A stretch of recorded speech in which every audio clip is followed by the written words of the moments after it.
Sandra Parker here. I am continuing my gray series. I painted some throughout the week. Last week I painted this lovely specimen. Was very happy with it. Wanted to expand the series to include other maybe parts of this lovely lake and potentially other components that involve color. I painted this frog. I'm moderately happy with this. I'm not terribly happy with the clouds. They're a little too dark, but I think it still works. I also painted, so you can see here there's this tree and in the background it's all gray, and the only color element is the frog. I decided to continue that on in another one where if you put the two near each other, you can see this is like a cherry or peach blossoms coming up with a couple fluffy clouds on top, and I thought that looked all right. If you put that next to this, you can see that the lake itself is continued on. This one with the Chinese scene here is going to be challenging because there's lots of detail, and I wanted to, as far as what color I wanted to introduce, would be these trees. So I think what I'm going to do is go ahead and paint the trees first. A bit of a green color, and I don't know if it's really showing through on the camera very well, but some of these towers are darker because I want to bring them forward more, so I'm going to introduce more contrast. And these will be further in the background, kind of misty a little bit, but they're still there and visible. So in order to do that, I'll probably wet the field a little bit and use a lighter color gray to get things to move around a bit. But let's start with just getting my tree shapes in there. I'm just going to use my sap green to start with as my color. I'm just going to dab general leafy canopy here,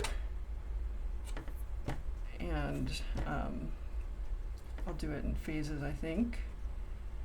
I find that when I spend more time on detail, I like it better, but I then spend a very long time on each painting, so I'm trying to get better at judging the right amount of pigment to put down on the first try so that I don't have to do so many redos. So you see how I'm making like little crescent shapes, and that's my fluffy canopy look. And once those dry, I can go back over and maybe add a little bit of a darker color to add some variance and shading.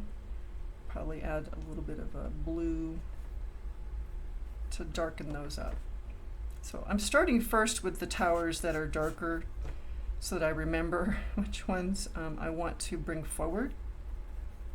Again, I'm going to bring them forward just by adding contrast. Meaning I'm going to have a more distinct difference between light and dark, whereas things that are receding in the background, you can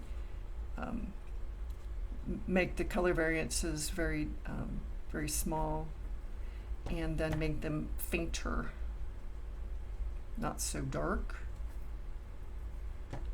So by increasing the detail, it makes it look closer. Just adding a little more contrast on these by adding more intensity. In other words, adding additional color on top of the same color makes it more intense. If you water it down, it lightens that intensity and then makes it seem to recede as well. Some blue here. Oh, that still mixes a very nice darker green color. I just had paint left over on my brush, so let's see how well that. Remember, these are the only color components, the trees, the tree canopies themselves. On this, the rest of it's going to be various shades of gray. I did a basically study in gray this week. I don't use gray a lot. I wanted to learn more about its qualities, so I thought that it would be kind of fun to share with y'all. A lot of people think gray when they want to do shading, but the best way to add shadow or darker shading on a color is to mix in a complement of that color. A complement on your color wheel is basically what's directly across on the color wheel. Pick out some of this extra water here. And that complement then would dull it down. So for green, that complement would be red. So if I really wanted to dull down these colors, I would add a little bit of this red, probably on the back of these guys. In fact, I'm just going to do that. It's time to move on to those. Pull more of my green up. And then lighten it a little bit. So you see how it turns a little bit of an olive color. So these are supposed to be further in the background. It's a little too olivey.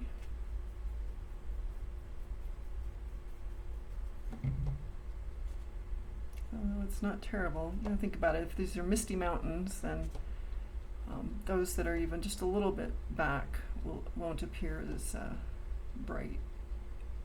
So just by making a lighter tint is how much intensity, how much color comes through.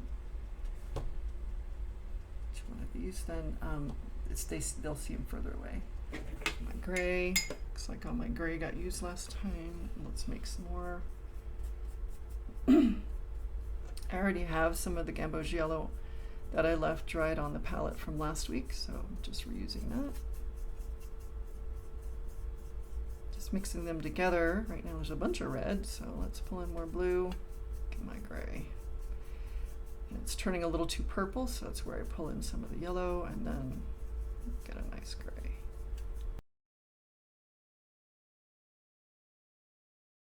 I'm actually just going to use this detail brush to do this one. This is really skinny. Just laying it down literally to get a straighter edge. And I don't know if you can see it on the camera, but this is actually kind of separating already on the page. And that's really what I liked about this mixture of aquamarine, gamboge, and cadmium red light, is that it kind of moved around on the paper before it dried and made some interesting shading without me trying. Meaning variance in color, not shading, but interest. Kind of fun. Okay. Cool. So while those are drying, I can maybe do a lighter wash just by adding a little more water. Let's see if I can use a bigger brush to double on more water. To just pull less pigment up, just as much liquid, but not as dark. And do the same thing on these background edges. Streaky lines like this. So I'll do that as well. Kind of where that rock is sheared off a bit. So you can see where I laid on the initial color is pretty much dry. I want to try to keep some of this white because that's where the contrast comes in. If I make it all gray, then there won't be much contrast. Just adding in these cracks that I was talking about.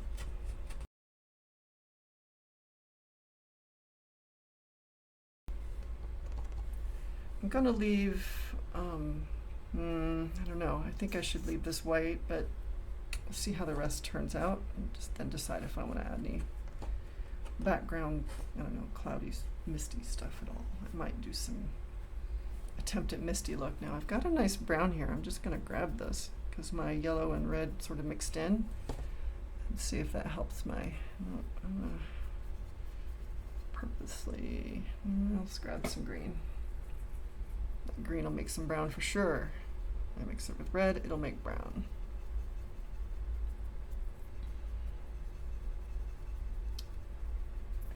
Get some more contrast here for my tree trunks so that it's more visible, at least in the guys up front.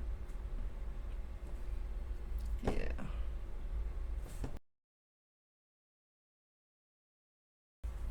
Okay, this one's a little closer than the others. How's that? Okay, cool. makes me want to add just a bit more, where's my little brush? A bit more green to these. So like this one seems closer than say these back there, just a bit.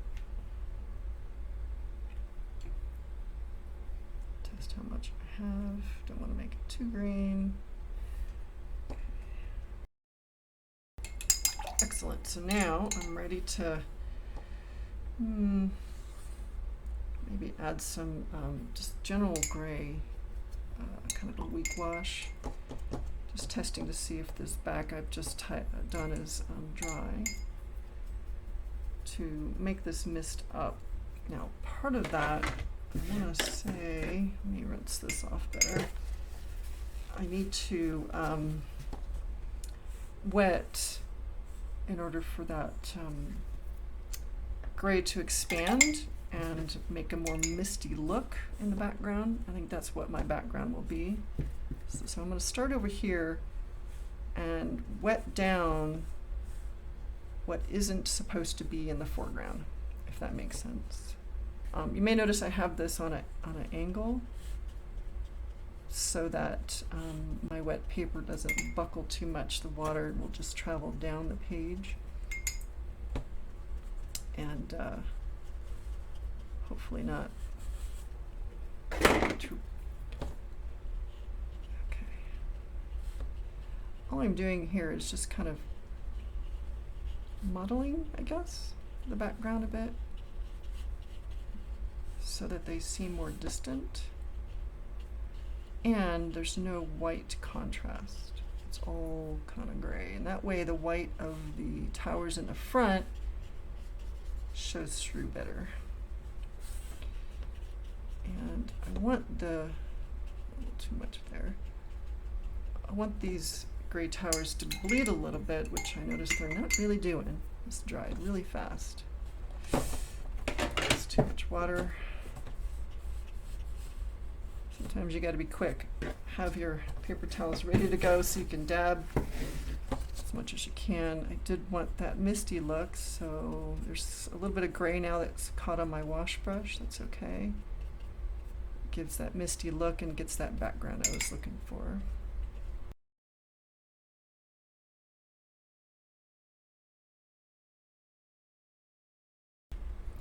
Maybe adding a little bit of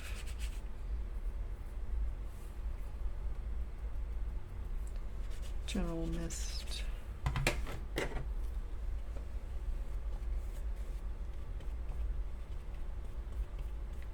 Ambiance, so to say. Blend it in.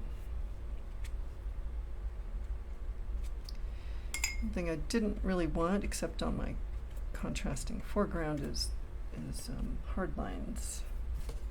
So sometimes I get them when there's not enough water already on the page.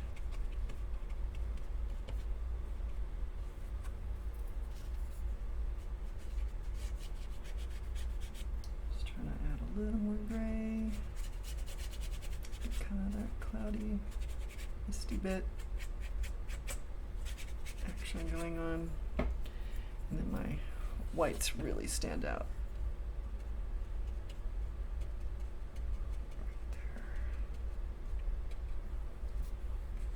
All right, I'm liking this.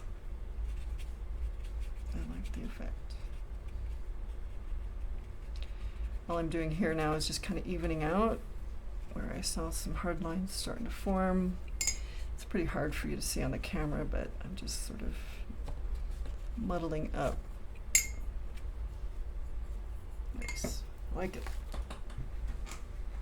I think I'm ready to call that one done. Excellent.